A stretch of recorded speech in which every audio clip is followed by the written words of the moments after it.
কক্সবাজার সরকারি মহিলা কলেজের শিক্ষার্থীরা ক্লাসে ফিরলেও আজ ফেরেনি তাদের সহপাঠী মোশাররফা সুলতানা লাকি। লাকির টেবিলটা আজ ফাঁকা। লাকির কথা খুব বেশি মনে পড়ছে সহপাঠীদের। শোকাহত বন্ধুরা তাদের প্রিয় সহপাঠীকে কিছুতেই ভুলতে পারছেন না। কক্সবাজারের একমাত্র হসপিটাল যেখানে রয়েছে ICU, HDU, CCU, NSU, PICU, সংকটাপন্ন নবজাতকের জন্য স্ক্যানো, ক্যান্সারের কেমোথেরাপি সহ চিকিৎসা সেবার সমৃদ্ধ আয়োজন। রয়েছে 24 ঘন্টার জরুরি বিভাগ। দেশসেরা বিশেষজ্ঞ চিকিৎসকের সমন্বয়ে সর্বাধুনিক চিকিৎসা সেবায় আপনার পাশে ইউনিয়ন হসপিটাল।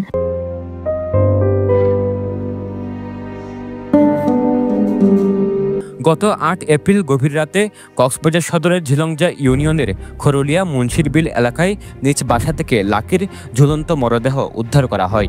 এরপর অভিযোগ উঠে লাকিকে পরিকল্পিতভাবে হত্যা করা হয়েছে।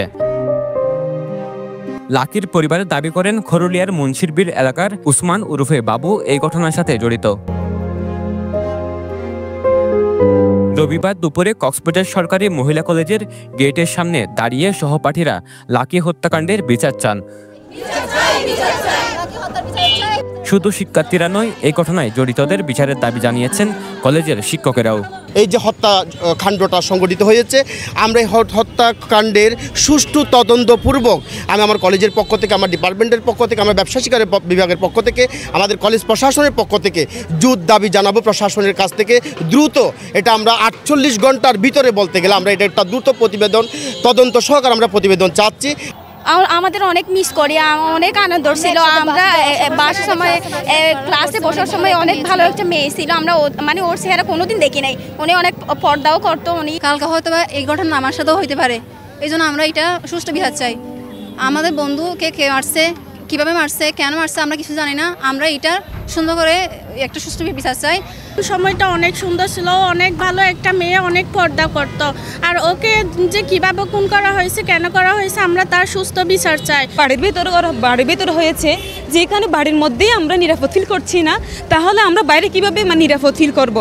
লাকির মতো কোনো মেয়ের এরকমই না হোক।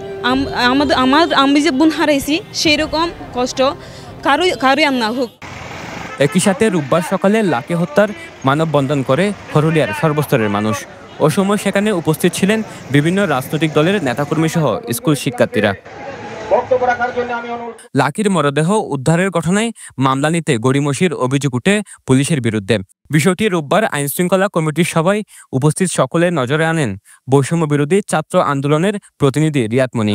কক্সবাজার সদর থানার ওসি মামলা নেয়নি, অভিযোগ শুনেননি বলে একটা অভিযোগ এসেছিল। আমরা পত্রিকায় যখন পড়ছি, এই অভিযোগটা পাওয়ার পর আমি এসপি মহোদয়কে সেদিন কল দিয়েছিলাম, উনি রিসিভ করেন নাই। পরবর্তীতে আজকে আইনশৃঙ্খলা মিটিংয়ে আমি এসপিকে এই প্রশ্নটা করেছি, যেন মামলা নিল না বা অভিযোগ নিল না, তদন্ত কেন করলো না। তখন এসপি মহোদয় তাৎক্ষণিক ওসিকে কল দেয় এবং এটা তদন্ত এবং পরবর্তী তদন্তের ভিত্তিতে মামলা নেওয়ার জন্য এসপি অর্ডার দেন। এবং এটা আমাদের আইনশৃঙ্খলা মিটিংয়ে রাজনীতিবিদ উপস্থিত ছিলেন, আইনশৃঙ্খলা বাহিনী উপস্থিত ছিলেন, কক্সবাজার জেলার সকল সেক্টরের সিনিয়র কর্মকর্তা, যারা আইনশৃঙ্খলা বাহিনীর কর্মকর্তা এবং সরকারি কর্মকর্তা ছিল, সবাই উপস্থিত ছিলেন এবং সবার সামনে লাকির কথা উপস্থাপন করেছে এবং আমরা অবশ্যই ন্যায় বিচার আশা করতেছি।